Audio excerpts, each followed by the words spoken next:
product, face with hard luck. Face with hard luck. Card shots, thieves, murderers with hard luck. Pimps and card shots, thieves, murderers with hard luck.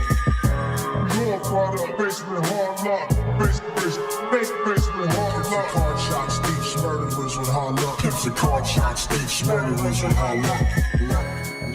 Good morning and welcome to the Hard Luck Show. It's a certified host, Steve Lucky Luciano. Got the Indian in the house. Elegant barbarian, Southern Californian, American Indian Chumahan. Yep. And the audio genius, old blue eyes You already himself. know, son.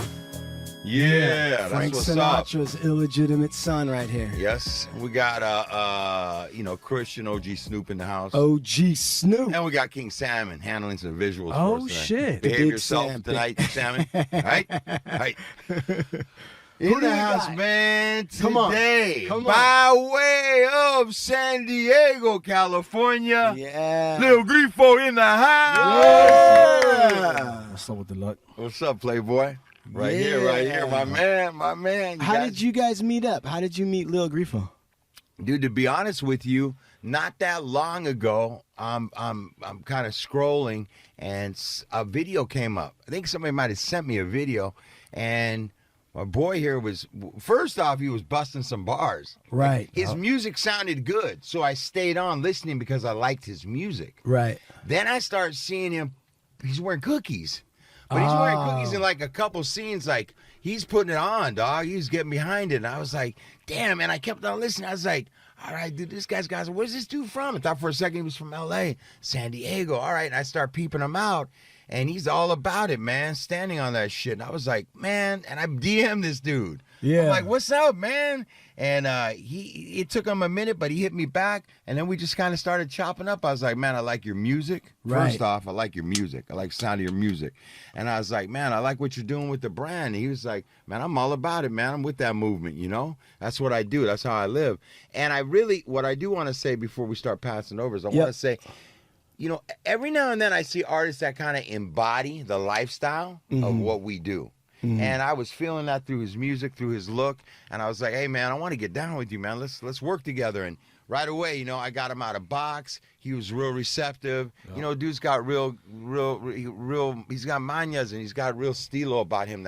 He knows what's up, dude. So as soon as we started talking, I was like, I fuck with this dude. We had a common kind of respect for each other over the phone and text. And we were doing the Fool's Gone Wild. And I was like, come through. And he was like, oh, hell yeah, I'll be there. He showed up, you know, on point, you know, and he was rapping out with Burner, the fellas. And, you know, kind of since there, we just been rapping, talking, and we're going to keep building, bro, because I like what this dude's doing. Is that how it went down? Yep. Same story. Yeah. Right. So how did you determine that the name was going to be Lil Grifo? And tell people who are uninitiated what Grifo means, because not everybody knows. So Grifo is a term, like it comes from, like, you know what I'm saying, like, you know, Mexican and shit. It's like when you're stoned, it's like being stoned and shit. So when you're stoned in Spanish, you'll be like, hey, I'm Grifo. Yeah. You know what I'm saying? Right. So now I'm starting to understand the relationship with cookies. Right. Correct. And then what was the next question again? You just nailed it. You hit it out of the park. How did you come upon cookies? What's your history with cookies? Why did you, are you a fan of burners? How does that all work out for you? Well, back in probably 3 years ago when Burner kicked off that Chivo tour, he kicked it off in San Diego. So when he came down, I'm actually with GT Digital with Gold Toes. So Gold Toes came down to San Diego and shit like that. I picked him up at the airport. And it's a funny story behind all this shit, man. So I picked Gold Toes up at the airport. I took him to the hotel where the Cookies bus was at. They just built the Cookies bus, by the way. That big blue motherfucker. They just built it around that time. So when I pulled up, Stingy, I met Stingy that day too. When Stingy right away was like, bro, can you take me to Target? I got to go buy Burner some draws. There you go. I was like, yeah. Cotton breathable? Yes. I said, for sure, hop in. So I took him to the store, whatever. We went to the store. That fool took like 30 minutes. I was going to leave his ass, but I felt fucked up. You know, I waited for him. He came back out. You know, we delivered what we had to deliver. And ever since then, you know, that night he had a show at the Music Box, and we connected. And he followed me back on Instagram and shit like that. And ever since then, he's been A1 Burner. So. Right on, man. Tell us where you're from in San Diego. I'm from the south side of San Diego, about 3 exits away from Tijuana. You know Right down there on the edge, huh? Yeah, right there. Yeah, right near man. the frontera. Yeah, right. 3 exits, like probably 3-4 exits away from the the border and shit. Let me ask you this: for the people that live in the Midwest, or for people who don't live close to the border, right? What is different about being on the American side near the border from a cultural standpoint? What do they not know? I mean, it's pretty much the same shit. Like, we so close to that side that it's like a lot of people from Mexico live on this side, and I mean, I have family on the other side. So I actually was born in the U.S., went back to Tijuana, and I was there till I was like 6 years old and shit. So then I came back this way. So, I mean, like, for the most part, everybody has that tie, that connection with the other side. So it's very, like, how do you say, just close-knitted right there. You know what I mean? Yeah. Yeah. Are you do you pop over to the other side a lot? Is that something that goes Before down? I was on probation, yeah, I would go over there and shit like that. I mean, Yep. I love getting down. I love getting down to Ensenada, Tijuana, Rosarito. Yeah. You know, and if I lived down there, I'd be down there all the time, bro. Yeah, all you- the time. You So, can live it up Yeah. Right. for the low. You got Right. so you got family out there still From Tijuana, yeah. from Yes, sir. Tijuana, Yes, and you're sir. righteous from Tijuana. Yeah, I'm from from Guadalajara, but my family resides in Tijuana. But I was most of my family's from, down by, deeper down Guadalajara and shit. So. Right on. Yeah. Man, you know what? SD, there's just a lot of stuff going down in SD. We have some friends down in San Diego, don't we? Right, we got Bobby from Tribal Tribal. Streetwear. Yeah, fucking Bob's. dope ass We've been dude. knowing him for about 30 years. And Me only about like one. Yeah. I met him through Still. Lucky. I've known Dice One for a long time. Yeah. down there in San That's Diego, the you homie, know? too. Yeah. Had him on the Yeah. show. And, Dice, he's been with the program for a while too, man. I love what he does. We went down, we stayed down in San Diego for a minute. You gone down to San Diego, handled that, you've been down there a couple times, handling art show. Yeah, lowrider art show. shows and stuff like that with all the different people that Bobby Tribal's worked with or whatever. Escondida, San Diego, that whole area. Plus Conchetta, the lady that ripped off Costco for $150,000. Yeah. She lives down in San Diego. She has a big ass house down in San Diego. It's cracking though, bro. Like artists, music, like there's a lot going down, and a whole cultural thing with restaurants and art, and like it's cracking down there. I mean, Bobby and Dice, man, they're big staples to the city that some people just don't, notice what they've done and shit as far as for the city and just for the culture, just in general. Like, I'm talking shit from Japan to motherfucking Germany to everywhere. Their work has gotten so far, especially Dice and shit, and Bobby at the same time. So I feel like they're legends, man. But, Yeah, they are. And I'm not trying to like start anything, but just highlight for everybody, what are some things about San Diego that are uniquely San Diegan? Oh shit, man. I mean, the weather, the food, the women. Like, what do you eat when you're in San? Like, what if you're not fucking around and stopping being stupid? Like, you're gonna eat some real shit. Where do you go? What restaurants? What food do you hit up? I'm gonna hit a taco shop. But if not, I'm gonna just get something from home. I'm gonna make mom make something, or Right. or make homemade food and shit like that. But like, if you're from out of town, you could hit a taco shop, but you're gonna fuck with it. You know what I mean? And LA knows and shit. I know you guys know. You guys come, bro. I'm gonna tell guys you come right down. now. And I was just having this conversation with someone because I was just in San Francisco this week, right? Right. And we were talking, and we were like, in San Francisco. Now I was up in San Francisco a few times. There's burritos and chicken verde burritos. Like they got chicken verde everywhere in San Francisco. That's like a staple. You get Right. those burritos. Burritos they got are bomb. Right. But they know that you can't fuck with the tacos, the carne asada tacos in LA. But LA, Right. I know that we can't really fuck with those tacos in San Diego, man. Like that shit's like they're a little bit closer to the source, There's bro. a level- You know what I'm there's saying? levels to that There's shit, levels to that shit. But I will say this too, man. There's not, and this isn't a negative comment, bro. I'm just saying this how this feels and what I've kind of like experienced, and that sometimes there's a disconnect out of LA when you start moving towards like the central coast. Of course, up north, there's sometimes a disconnect. But I'm saying within the South, maybe Oxnard, there's this little bit of a disconnect.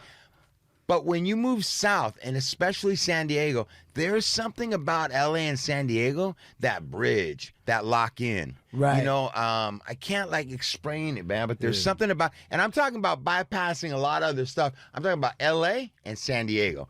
There's just some things there that are somewhat unique and somewhat similar in some ways, man. You know what's interesting about San Diego, and this is just my experience, so like going there, it's interesting because it still has kind of a, I want to say like a slower pace or like a little bit calmer pace, For sure. but it's still a downtown. And I go every time I go down there, I trip out because I go downtown, down by the fucking convention center, whatever. I see the fucking aircraft carrier, and then I like do all that bullshit. But at the same time, it still feels undiscovered a little bit. Yeah. Do you know what I mean? Yeah. Like Yeah. you still feel like you can find a nice plot of land down there and kind of like relax and not stress out about parking.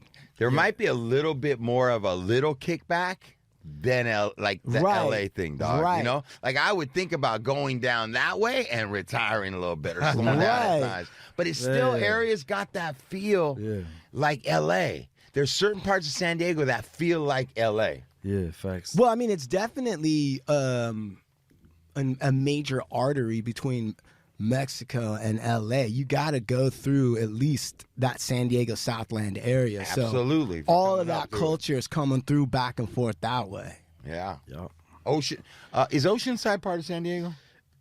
Or not? Yeah, Oceanside is like San Fernando Valley to LA to Compton. right. Okay. All right. We're just curious. But I think it might be in the county. The counties in California are fucking huge. So San Diego County encompasses a huge area. So it might encompass. Yeah. Oceanside. It might. Hey, let me ask you something. So when did you get serious about the rap game, partner? When did you get serious about rapping? Shit, man. As soon as they sent me my first check. Is that right? Nah, I'm fucking around. But like, yeah. Basically, as soon as I got my first check, I kind of like understood a little bit what was going on and shit like that. So I want to say about like, I didn't start getting paid for music till I was about 25. How long had you been doing it before you got the check? I want to say about when I was 18. So I didn't get a check for 7 years. And Right, who right. inspired There you to say, fuck it, I'm going to do this? The streets. Right, but how? In what way? I mean, like all my homies and shit. A lot of my homies, a lot of my peers and shit from when I was younger, they're all dead or they're all in prison doing life. So that's the way my life was supposed to go as well. You know what I mean? But I kind of chose a different path and shit like that. But I just started speaking for the streets of where I was from. So that's what influenced me to make music was the shit that was going on around me, and yep. And what about, I mean, in terms of like stylistic mentorship or aspiration, was there any artists that you looked at and you're like, yeah, I want to move in that direction? Well, I mean, like shit, like I grew up listening to like West Coast shit, the same shit, Bone Thugs, Mac 10, the Dog Pound, all that shit. So I really, and I used to listen to rock too, man. I used to listen to fucking Like what? The White Stripes, motherfucking Pink Floyd. That's not even rock. That's Right, alternative. classic Yeah, rock. you know what I'm saying? Pink Floyd's So- like classic rock. What about Nirvana? Did you listen to Nirvana? Yeah, I used to fuck with Nirvana and shit All like right. that. And then, Hell yeah. the Deftones and all that shit, like from that to that and shit like that. And then then I got into rap, Sugar Free and all that good stuff and shit like that. So DJ Quick, Tupac, but before that it was that type of music and shit, alternative rock and all that shit. But What's your writing style? Like, do you actually physically write shit, bars down on a notebook, or how do you do it? I write to silence, so I can't listen to a beat when I write music, and that's what I learned from jail, because I would be in jail a lot when I was growing up, and I would just like go, I would like tunnel my anger and whatever through like writing and shit like that. So in jail I didn't have music, so I would just write like what I was thinking, how I was feeling. So my writing process is I couldn't listen to no beat. I would just have to write line per line and shit like that. And then when I would get out, I would have like a stack of fucking raps, and I'll go straight to the studio. Then my boy will like start putting beats on, and then I would just tape shit together and start making records and shit. And some of my biggest records that have like over millions of streams or whatever the fuck came from just me writing that shit with no beat.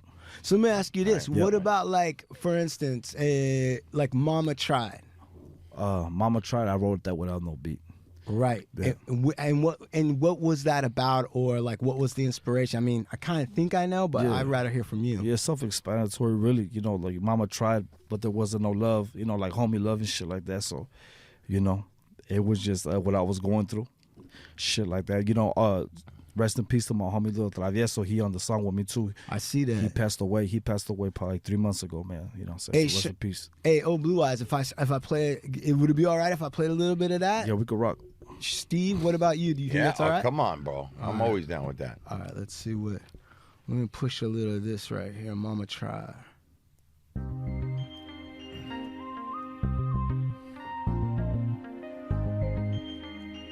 Yeah. South to the I west. like that. Songs the West. Stalker, what's up, boy? Yeah. It's a SD thing, huh? Yeah.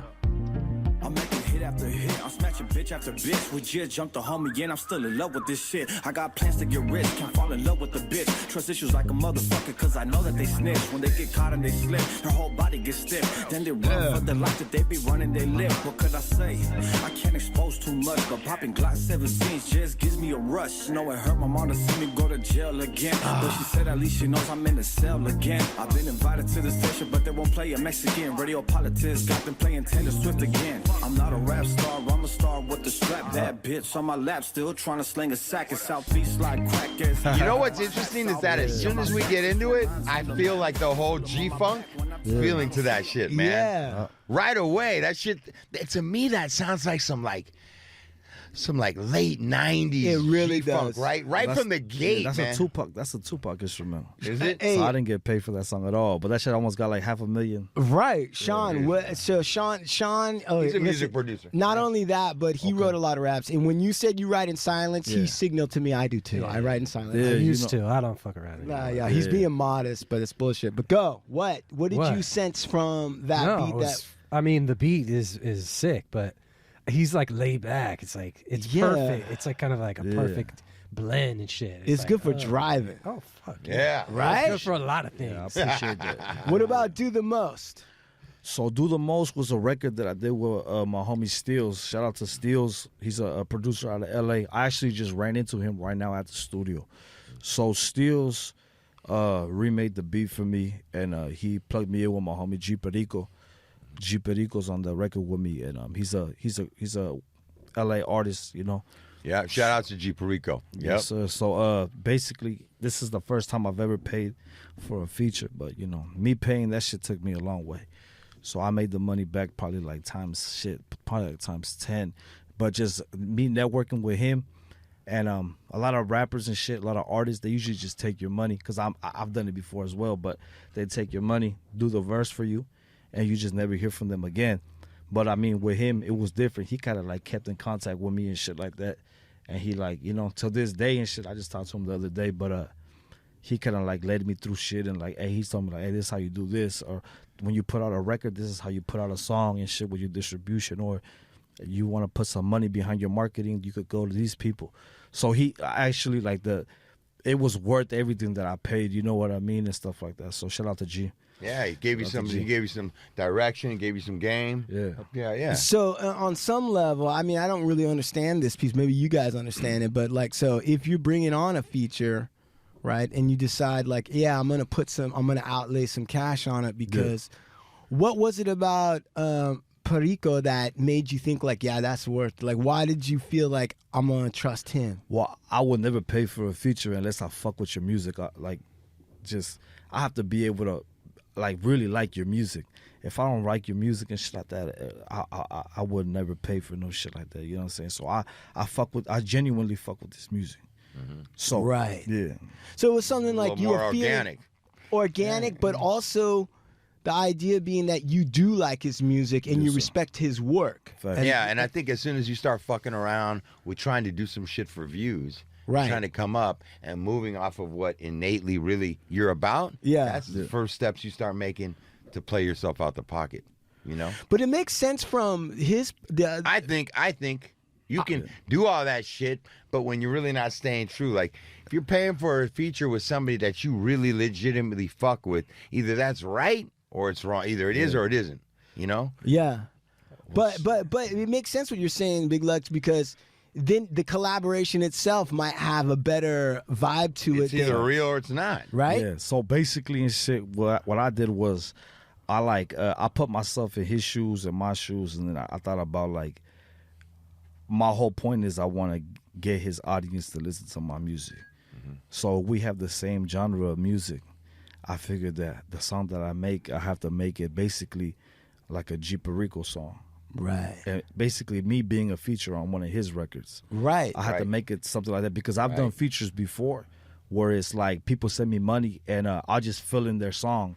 But the song is nothing compared to what we're supposed to sound like, so the song never goes anywhere. Right. Doesn't really resonate. It feels like something from some other part grafted on. Transplanted wrong. Yeah. Right. Yeah, exactly. But So- it makes sense for Perico too, though, because if he works with you and then takes care of it, it also makes his feature actually bigger as well. It pays him back too to work with you, right? So what happened after that shit was I brought him down to my hood to do the video. So he came down to my hood and shit like that. He didn't have to do all that. And after that shit, he came down. We shot the video and everything. We kept in contact. I got him a show actually in San Diego. He brought me out at the Music Box, put me on stage with him. He didn't have to do that. And then a couple months later, again and shit, I got him another show down there. And, I was on the lineup that time too. So, everybody was getting paid. So it's just networking, relationships and shit like that. And I realized like a lot of this shit that we do, it's all about relationship. It is. It all is, bro. That's And all if you're it not, is, if you you're know what not I'm willing to, it's a two-way street, man. Yep. And if I'm, it just is, and it probably works because both people are working towards a common goal and putting up the effort, man. And there's and that from what I've heard, I'm not in the music industry, but from what I've heard, that's a cutthroat business. There's a handful of motherfuckers that are really on that page. So Every day. Yeah. Let me, man. Well, you want to hear the... In a minute. Okay. But what I wanted to say was, is that, there's either, from exchanging with Grifo from the beginning, either you kind of know from I kind of know from the gate upon engaging with somebody in the first 30 seconds. Yeah. If they're really like about it or they're not, or where you're at. And I'm going to check everybody's temperature because I can't tell from the outside these days. Right. And there's a common almost respect level from the gate. Either you, because if you've been somewhere or you've been through some shit or you know what's up, you're going to act a certain way, man. And as soon as you're not acting that way, I can tell you really ain't been nowhere. You don't know what time it is.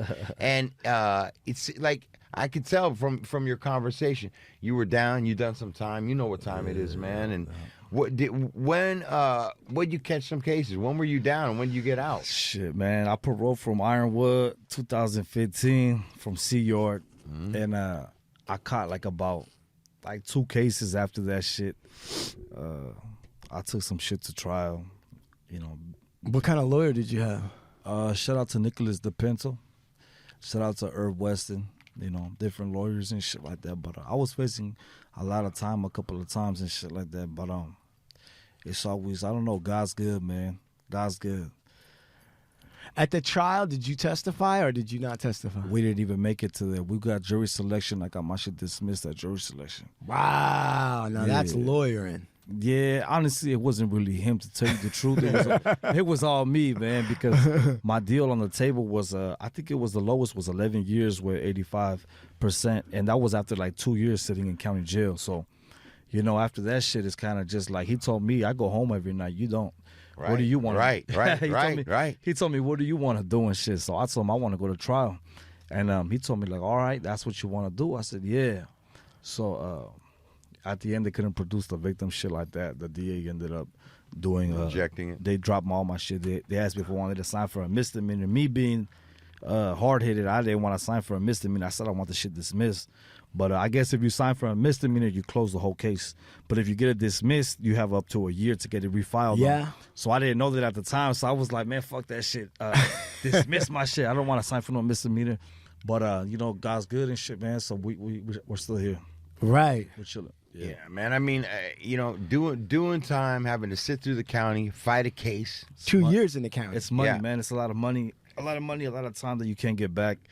And it's also, bro, I mean, there's a lot of pressure. You're having to deal with a lot of shit in there while you're having to deal with an attorney, show up for court, deal with this case. You have all sorts of different things that I'm not going to speak on this mic right now that you're dealing with.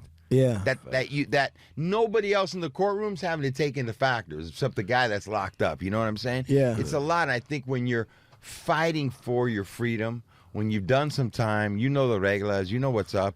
Yeah, it's just you a lot of handle yourself a little bit different in the real world, especially if you've gotten past some things. Yeah. There's a sense of respect, gratitude, you know, and an understanding, man. You're gonna have to work for some shit. You know what I'm saying? Nobody owes you shit. And it's worse. Don't mean to cut you off, but it's worse when you're a rapper. Why?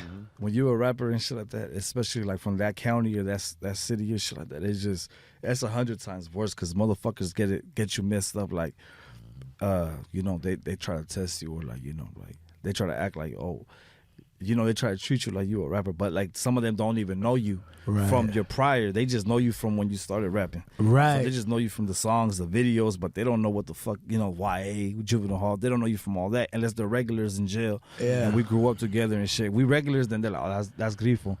They don't even say like that's the rapper. That's, you know. So yeah, man, but shout out to everybody doing time. But Yeah, big shout out to the homies up there. Yeah. Yeah, man. Go ahead. What do you want to listen to? Let's do this. Do the most. Do the most. Yeah. Yeah. That's that G shit. What's up, Stills? Rico, what's up? Cali West Coast, blue rag, do the most, get dope, fuck hoes, do dirt, get ghost, home of the best smoke, palm trees, left coast, hit your bitch, left stroke, right stroke. Southern Cali West Coast, blue rag, do the most, get dope, fuck hoes, do dirt, get ghost, home of the best smoke, palm trees, left coast, hit your bitch, left stroke, right stroke. Well, it's me, Lil Grifo, posted up, getting high, with my homie Cold Thugs, I could choke a little eye, Friday night, APT, getting faded, where's my gun? Looking out for the red, blue lights, cause I'm on the run. Thought shit is dope enough, so we're screaming for who? Yes, that Palm City gang to the deadly shut my eyes. The way I'm going out, do or die, who am I? The reason why you watch your back when you go outside. Let me cruise down my avenue full of shady palm trees. Bumping Brother Lynch, make a left on Elm Street. Hanging out the window towards sunny Did you Slope say Park. bumping Brother Lynch? Yes, sir. I'm hearing a lot of Northern California shit too. Call outs Army Brother. Man, and yeah, I mean, You got old Blue Eyes attention with that. Lynch. yes, sir. Yes, sir. What makes Lynch so good for you? I mean, I used to like gangbang to that fool's music. You know what type of music he has and shit, bro. Right. So I used to really be. I mean, I don't want to say it like on the podcast, but I used to really be hunting enemies to that shit, like you know, Right. really lurking. Right. It's fucked up. But Really lurking. That's what we used to really do off Yeah. that fool's music. We used to really go street by street. Dude, your tracks sound totally different than a lot of like the new shit that's out there right now, right? It's got a completely, like you said, like a little bit of a, how would you put it, Big Lux, that vibe? First off, there's a lot of motherfuckers out there fronting, and it just sounds like some bullshit. Yeah. So I feel like, for one, his stories, it's got some validity because it's got some depth. Right. When I listen to what he's rapping about, Yeah. and kind of engaging him, Yeah. like it fits. It don't feel like I'm trying to fit a circle into a square. Like it makes sense, it fits, it resonates, you know? And it's got some depth. And the other thing I like about it is that his music's a little bit like he ain't afraid to dive back into some shit that I'm about. You know what I'm Right, saying? right. But still be completely contemporary. Does what he does to it. Even with Perico, you know what I'm saying? Right. But they got like that G-funk, that shit, you know, and I like that shit. Yeah. You know what I'm saying? Yeah. Yeah. That was fucking dope. Yeah. I Appreciate love it. that. What how many albums do you have out? Man, I got like at least like 7, 8, maybe 9 albums, but I wouldn't really call them albums because they're like 7 tracks, 8 tracks at the most. They're really fucking EPs, but you know what I'm saying? Like at least 7, 8. I'm working on one right now. This is actually my first 20-track album that I'm gonna do. I'm working with in-house producers. You know, we're making the beats in 30 minutes. I'm writing the hook, writing the verse. So it's right now. I'm really just focused on that shit. Like I'm fucking cooking up batch of pisto, doggy, without getting caught. You know what I'm saying? Like, Laser sharp focus. like you know something. Keep it through shot. I'm about to make a white lightning out of this shit. 20 tracks at the end. Are you gonna have 20 tracks, or are you putting 20 together and then Close picking to 16, 19 tracks. Man, is it gonna be like a concept album? Have you thought about what you want to do with that? Well, I've been talking about what I wanted to do and shit, but like, and you know what? Like my engineer, he's been kind of on me because they're kind of funding the whole shit, but they're like they want to write it out, like, you know, what the fuck is the title to this shit? Because if we don't got a title, we just kind of just, you know, but it's just a collection of songs, right? So, but I feel like my creative thinking process is on point, so it's coming. I already visualized everything, so it's good, man. You know. So wait a second. Let's slow it down because I love the creative process. So what you're saying, at least, and correct me if I'm wrong. Yes, sir. But you're saying something like, they're telling me what has to be there, and I'm not saying yes or no, but I'm allowing myself to just go through the process, and I trust my process. Yeah. Right. Nice. And it's all I already have. And what are you visualizing in that process? Shit. Well, I mean, if I'm writing my own music, they making the beats right there in front of me. Like, I go into the studio, it's about 3 engineers. It's Amps Production. So it's one does the hats, one does the fucking tempo and the goddamn whatever. I don't even know what the fuck to call it. But it's 3 people that make the goddamn beat. Shout out to Boss, shout out to Godson. That make the beat within 30, 40 minutes at the most and shit like that. By the time the beat is halfway done, I'm already halfway done with the fucking song, because all I need is just the tempo, you know, like, you know, I just need the pace I'm going at, right? Shit like that. So, but the subject matter now, how does that come to you? I know you're gonna say the streets and what I've been through, but is there anything that comes from somewhere else too, where you were like, you know, I'm gonna try something different with this? Well, shit, the other day, man, my dad actually sent me a picture of myself, you know, when I was like 7 years old, and I was wearing a San Diego Chargers jersey. So he sent me that and another picture of myself when I was younger. So I feel like with this, I want to really let people know, my fans and shit, know who I really am, you know, from growing up. And what does that mean to you?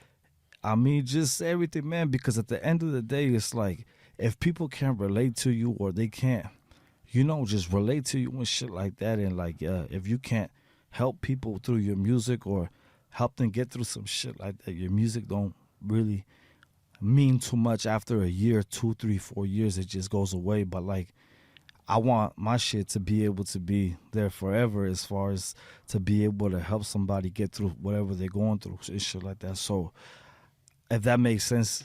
It makes sense. Yeah. It makes sense by allowing yourself to be human. Yeah, man. So, And that there may be some people that maybe are looking at what's the streets and what's going on, but if you're able to show somebody like your human side, or let them in on that you were a kid before all that. yeah, we all got And the we same. all- We all exactly. go through the same shit. Man, Exactly. You know what I'm And saying? if Like, we all go through the same problems. You know what I mean? And it's just like, I feel like I just want to help people at this point, and help people get through what they're going through and shit. Because I can make a hit. I can make maybe not like a hit top chart record, but I can make a hit street record. I've done it already, like 4, 5, 7, 8 times already. I've proved it that I could do it. You know what I mean? But I'd rather make music to help people. Like, you know what I mean? Like, help people. Was get through there an their day. event in your life that that like made that come into focus for you? You were like, I'm not just making money. Now I'm not just making hits. I want to make something that's going to actually contribute to people's lives. Well, shit, I'm getting older, man. I got kids and shit like that. So my daughter's 8, my son's 10. Congratulations. Appreciate you.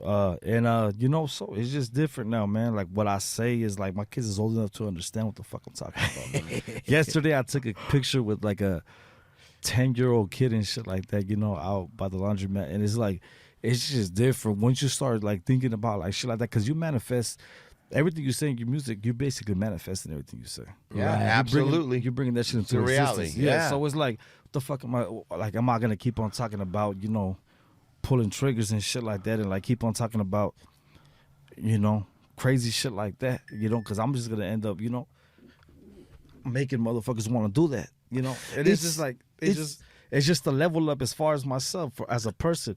I'm trying to level up myself. So I'm not gonna keep on talking about the same shit I've been doing. Right. It's you know what too, man. It's at a younger age. I'll speak for myself. At a younger age, I could only present a certain side of me because my ego wasn't gonna allow me to let the fence down. I've got to present something because that's my protection. I have to do that. Those are my tools in navigating through life. And as I get older, and as my kids get older, I start to care less and less about what you think, and what I care about becomes more and more. Right. And in there's a transition. I think that a lot of times the ego is so big that people can't allow you to see. But as you hit a fine spot, you start to realize if I do it, just let a little bit out, that's what people are going to really, really resonate with. Yeah. You know, a human being is going to resonate with a human being, you know, because we're all we were kids. The same. Hey, everybody was on a skateboard at some point in time. You know what I'm saying? Like, Everybody, all these things. when the ice cream man came, everybody ran. And I think that when you allow that truth to come out, it draws people in. I think you can still be who you are. Well, you are who you know what I'm saying? You're more than but one you dimension. Can show that at the end of the day, we're all human. I got to hear, this is me now, but this is where I kind of started from. I just want to show people, you know, how I leveled up, because I could keep on rapping street shit, but people don't know, like, oh, I claimed, you know, 80, 100,000 on my taxes last year. People don't know that shit. Right. The people who listen to my music, they don't even know what the fuck that means, probably. Right. You know what I'm saying? So that's financial literacy is not a thing, but that could get people stuck out of the street or wherever location. Or you they're can in. help them get out of that mind state and get into my shit. That's right. You know what I'm saying? So that's what I'm trying to do and shit. That's it. I think also what Lil Grifo motivate. Lil Grifo's talking about too is the limits of some forms of creativity. Yeah, art. like I think he's saying, like, to a certain extent, part of what certain aspects of music was about was liberating people.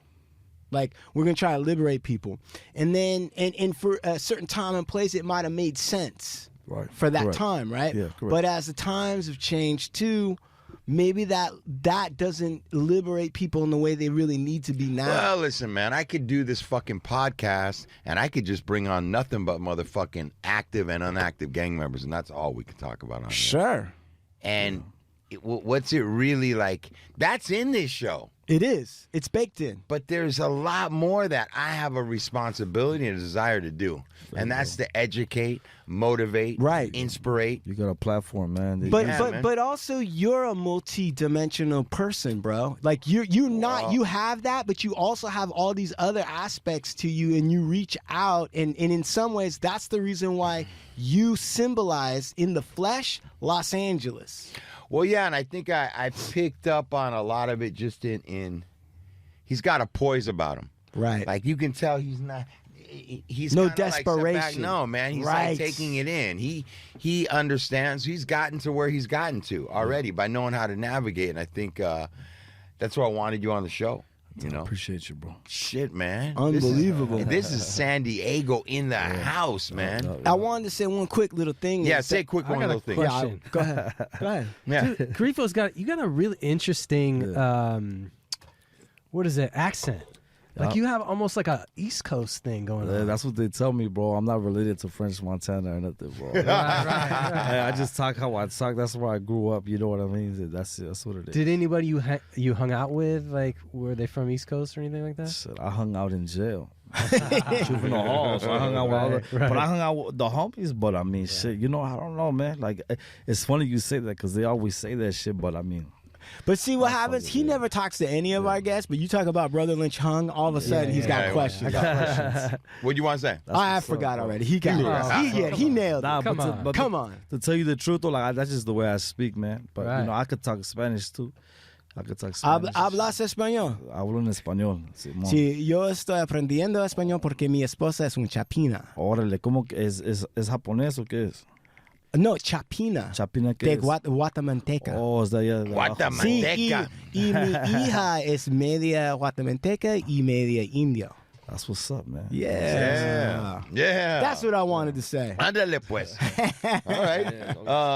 SD in the house. This is a little Grifo. Yeah. Hey, tell us, where can we find you? Where, give us the rundown, dog. Yeah. Where our listeners can listen to your music, where they can find you. Shit, just Lil Grifo everywhere, Spotify, Apple, wherever that shit sold at.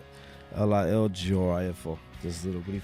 Yep. Little Grifo. Grifo, as he said, is a man who's high, person who's high, and by the way, He ain't that high. I mean, he's high, but he's getting it done high. well, I'm just telling you right now, at turn of the century in Mexico, that's where the pot joints, marijuana joints, were originally sold out of Mexico City. And El Grifo in the turn of the century was a major person. Look at the Grifoso sticks. Yeah. Grifoso sticks. Grifoso sticks coming. Yeah. Keep an eye out. Keep an eye out. There's a lot of history cap. behind that. No cap. The packaging got to be everything we're on. We gonna work. Packaging All right. gonna be So you everything. heard it. We gonna work. And my man right here is on the cookies team. Yeah. Keep an eye out. Shout out, man, to Lil Grifo for coming down tonight, down from San Diego and doing the show, man. I appreciate you. Appreciate And you. bringing your girl with you. Yes, sir. Yeah, Cassandra. Cassandra, thank you. Beautiful Cassandra. Thank you for Beautiful coming Cassandra. down, Cassandra. Right? Beautiful Yeah. woman. Yeah. To both of them. Look at that smile. That's love right there. Yeah. Don't be shy, Latina. Don't be shy. What you got? What you got? Ovando Bowen, we wear braids to court. Let the tomahawks fly. The best legal representation that My money can buy. Sean, what you got? I got Sean at movemental.media for all your audio podcasting needs. Don't forget to hit us up, hardluckshow.com. Hardluckshow.com. Hard. Yeah. Oh, and wait, what time is it? What? It's vibes time. It's vibe times. Cubano. Shout out to Vibes Rolling Papers. Get yourself some Vibes Rolling Papers. I'm going to name me some, man. Yeah. Big shout out to my boy Esteban Oreo, Soul Assassins. Yeah. Big shout out to Burn Baby and the Cookies family. Go to cookiessf.com. Go pick up some new fall too. And www Supermax Hardware. You know what fucking time it is? Yeah. Right there on the west, Supermax Hardware. Calco, big shout out. Calco, big shout out to Calco. Instagram Jesus. And Pulpo Beard Oil. OG Snoop. OG Snoop in the house. house. Shout out Cookies LA. Right? Cookies LA doing big Cookies things. Clothing LA. Go follow Hell, them. shout And out King. to Shout out Dragon Bags. Yes, Dragon Bags, Yeah. King Salmon in the house. DragonBags.com? DragonBags.com. Dragon Bags. Yeah. Dragon guys, Bags. driving a Porsche. All right, brother. Dragon Bags. Grifo, we out of here, man. Grifo. Good night. Hasta la vista from the Hard Luck Show. Yeah.